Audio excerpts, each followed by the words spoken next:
ఆప్కి అదాలత్లో cricket star Virat Kohli గారి మీదున్న మొదటి ఆరోపణ ఇదే. ఈయన అవసరానికన్నా ఎక్కువ అగ్రెషన్ ని చూపిస్తారు.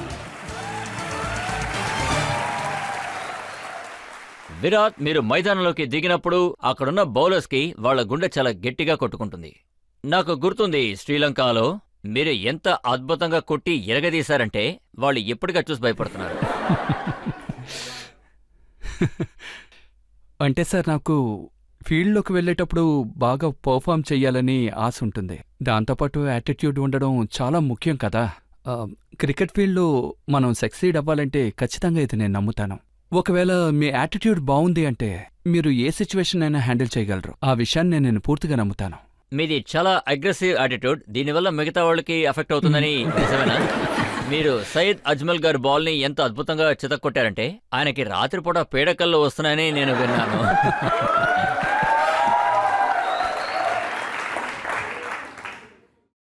ఇది ఒక జోకే, కానీ నేనొచ్చి ఇదంతా నేను చెప్పినట్టు ఇది అప్పుడప్పుడు జరుగుతూ ఉంటుంది. మనం ఒక బౌలర్ దగ్గర అప్పుడప్పుడు అవుట్ అవుతూ ఉంటాం.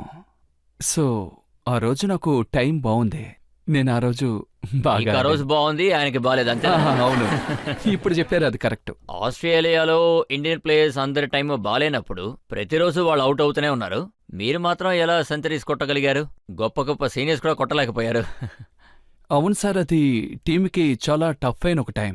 ఇంకా అది చాలా ముఖ్యమైనది కూడా. ఒక మనిషి ఎప్పుడు తనలో తాను మాట్లాడుకోవాలి, ఏం చేయాలి, ఎలాంటి మైండ్ సెట్ ఉండాలి అని. అప్పుడే నాలో నేను మాట్లాడుకున్నాను, మిగతా వాళ్ళతో కూడా మాట్లాడాను. అందువల్ల నాకు చాలా హెల్ప్, మెంటల్ హెల్ప్ కూడా దక్కింది. ఇంకా ఇలాంటి సిచ్యువేషన్లో పర్ఫామ్ చేస్తే మనకి మంచి కాన్ఫిడెన్స్ దక్కుతుంది. 2012 నుంచి ఇప్పటి వరకు రికార్డ్స్ చూస్తే మీరు 5 సెంచరీలు కొట్టారు. అప్పుడు ప్లేయర్స్ అందరూ ఇలా ఆలోచిస్తారు కదా, ఆయనే ఆడుతున్నారు, మాకు అవకాశాలు ఇవ్వట్లేదు అని. ఒకవేళ వాళ్ళు అలా ఆలోచిస్తే అది నాకు మంచి విషయమే కదా. టీముకి మంచి జరగాలి, అందరి ఉద్దేశం అదే. ఇంకా నేను టీము కోసం ఎంతసేపు నిలబడి ఆడగలనో అంతసేపు ఆడతాను. మీరు చాలాసేపు ఆడతారు. 183 కొడతారు, 128 కొడతారు, 107 కూడా కొడతారు. కానీ మీరు ఎన్ని రన్స్ కొట్టిన తర్వాత కూడా మీరు అవుట్ అయిపోతే ఆ బ్యాట్ని విరక్కొడుతున్నారు. అదేంటంటే సార్, నాకు చిన్నప్పటి నుంచే అలవాటు.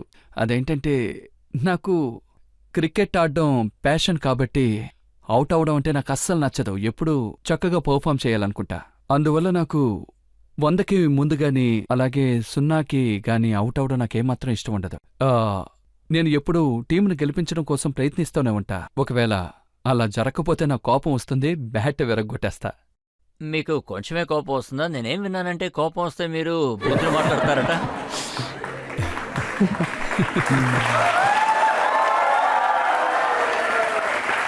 బూతి మాటలు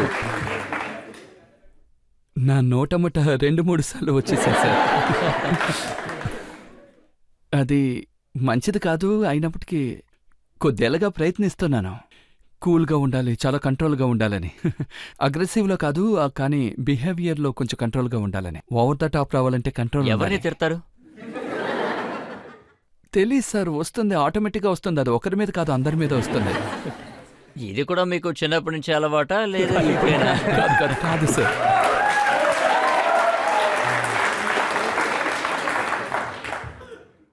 అది సిచ్యువేషన్ బట్టి ఉంది సార్. చిన్నప్పటి నుంచి కాదు, కానీ కొద్దేళ్ళగానే ఉంది. లేదు, అసలు నేనేం విన్నానంటే మీ చిన్నప్పుడు, అంటే మీకు 10 సంవత్సరాల వయసప్పుడు మీ నాన్నగారు మిమ్మల్ని రాజ్ శర్మ గారి దగ్గరికి తీసుకెళ్లారట.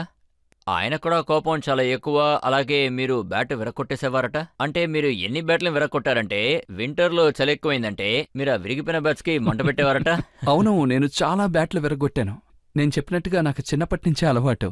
అది మంచి అలవాటు కాదు, ఇంట్లో ఉన్న వాళ్ళకు కూడా ఎంతో ఇబ్బంది కలిగిస్తూ ఉంటుంది. కానీ ఇలాంటి యాటిట్యూడ్ ఉండాలి కదా. ఒకవేళ బ్యాట్ విరిగిపోతే దానికి చాలా ఖర్చు అవుతుంది, మీరు ఆ డబ్బులు ఎక్కడి నుంచి తెస్తారు? అవును, చాలా ఖర్చు అవుతుంది. ఒక్కొక్కసారి వస్తువులు కొనడంలో ప్రాబ్లం అవుతూ ఉంటుంది. కానీ నాకు నా కోచ్ రాజ్ కుమార్ శర్మ కాంట్రాక్ట్ ఇప్పించారు, BDM కంపెనీ. ఇంకా వాళ్ళ దగ్గర నుంచే నాకాయన స్పోర్ట్స్ గూడ్స్ ఇప్పించడం మొదలెట్టారు. ఒక 14 ఏళ్ల నుంచి. ఇనిషియల్గా ఆయన చాలా హెల్ప్ చేశారు. ఓ, ఆయన బ్యాట్ కొనిస్తూ ఉంటారు, మీరు ఎవరు కొడుతూ ఉంటారా?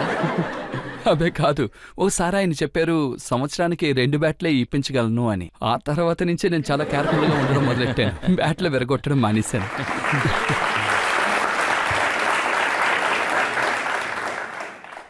విరాట్, నేను మీ చిన్నప్పటి నుంచి చూస్తున్నాను. మీకు క్రికెట్ ప్యాషన్ ఎలా ఉంటుందంటే, నేను ఒక ఇన్సిడెంట్ చూశాను. మీ 17వ ఏటప్పుడు 19th డిసెంబర్ మీ నాన్నగారు చనిపోయినప్పుడు మీరు ఆ ఇన్నింగ్స్ని సగంలో వదిలేయకుండా పూర్తిగా ఆడారు. ఆ, అది ఎలాంటి ఇన్సిడెంట్ అంటే అది నా జీవితంలో చాలా ముఖ్యమైన ఇన్సిడెంట్లో ఒకటి. నేను అందులోంచి ఎన్నో నేర్చుకున్నాను. ప్రాబబుల్లీ అదేంటంటే నా జీవితంలో అదొక చాలా టఫ్ అయిన టైం. నాకు ఏ ఫీలింగ్ వచ్చిందో తెలీదు, పూర్తిగా ఆడాలని అనిపించింది. అదే మీరు మా ఈ వాళ్ళకి విషయం గురించి అనిపించింది. ఫుల్గా చెప్పారంటే అది మీ ఫ్యాన్స్కి చాలా ఇన్స్పైరింగ్గా ఉంటుంది. కొంచెం వివరంగా చెప్తారా? ఒక విషయం గనక మనం ప్యాషన్తో చేసామంటే ఏది మనల్ని అడ్డుకుంటుందని నాకు ఎప్పుడూ అనిపించలేదు. అది మనకి ఎటువంటి ప్రాబ్లము ఇవ్వదు, ఇంకా మనకి ఎటువంటి ఆటంకం కలిగించదు. సో ఇదే క్రికెట్టే నాకు సర్వస్వం. నేను చిన్నప్పుడే ఇది డిసైడ్ చేసుకున్నాను. నేను స్పోర్ట్స్ కోసం ఎంతో డెడికేట్ చేశాను. నాకు ఒక ఇన్సిడెంట్ జరిగింది. అది నాకు మాత్రమే కాదు, అందరికీ అలాగే అనిపించింది. నేను ఇంట్లో ఉన్న పెద్దవాళ్ళు అందరినీ అడిగాను ఇంకా క్రికెట్ ఆడొచ్చా అని. వాళ్ళు కూడా సరే అన్నారు. నువ్వెళ్ళి క్రికెట్ ఆడు అన్నారు. తర్వాత నేను ఈ నిర్ణయం బ్యాక్గ్రౌండ్ గురించి ఖచ్చితంగా ఆడియన్స్కి చెప్పాలి. అప్పుడు విరాట్ కోహ్లీ గారి వయసు 17 ఏళ్ళు. రాత్రి 2ంటికి వీళ్ళ నాన్నగారు చనిపోయారు. అప్పుడు ఆయన వయసు 54 సంవత్సరాలు. అదేం పెద్ద వయసు కాదు. అప్పుడు ఈయన ఢిల్లీలో రంజీ ట్రాఫీ ఆడుతూ ఉన్నారు. అందులో ఈయన 40 రన్స్ తీశారు. అయినప్పటికీ ఈయన నెక్స్ట్ డే కూడా ఆపేయకుండా ఆ ఇన్నింగ్స్ని కంటిన్యూ చేశారు. అవును, నేను వెళ్ళాను. ఒంటరిగానే వెళ్ళాను. బండిలో ఒంటరిగా వెళ్ళాను. అప్పుడు ఇషాంత్ శర్మ మా టీంలో ఉండేవాడు. నేనప్పుడు తన్ని దారిలో పిక్ చేసుకునేవాణ్ణి. ప్రతిరోజు నా నార్మల్ బిహేవియర్ చాలా వింతగా ఉంటుంది. ఆ రోజు నేను ఆబ్వియస్లీ చాలా షాక్లో ఉండడం వల్ల ఏం మాట్లాడలేదు. సో తను ఏమైందని అడిగాడు. నేను తనతో చెప్పాను. తను చాలా షాక్ అయ్యాడు. ఈ విషయం టీం అందరికీ చెప్పాడు కూడా. సో వాళ్ళందరూ నాతో ఏమన్నారంటే, ఇది నీ డిసిషనే, నువ్వు ఆడాలంటే ఆడొచ్చు లేదా ఇంటికి వెళ్ళాలంటే వెళ్ళొచ్చు అన్నారు. అప్పుడు నాకేమనిపించిందంటే ఒక మ్యాచ్లోకి దిగితే అది ఖచ్చితంగా కంప్లీట్ చేసే వెళ్ళాలి అని. సో ఆ రోజు నేను ఉదయం గేమ్ ఆడాను. 90 రన్స్ కొట్టి అవుట్ అయ్యాను. ఇంకా టీం ఓడిపోకుండా కాపాడాను.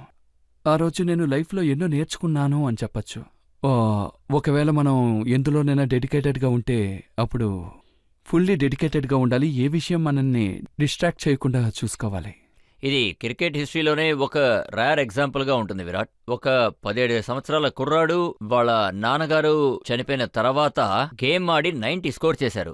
ఆ తర్వాతే ఆయన వాళ్ళ నాన్నగారు దగ్గరికి వెళ్ళి కార్యక్రమాల్లో పాల్గొన్నారు.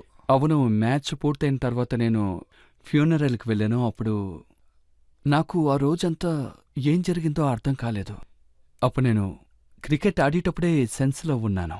ఆ తప్ప నాకు ఏమీ తెలియలేదు. చుట్టూ ఏం జరుగుతుందో తెలియలేదు. అది నాకు నిజంగానే చాలా టఫ్ టైం అనే చెప్పాలి.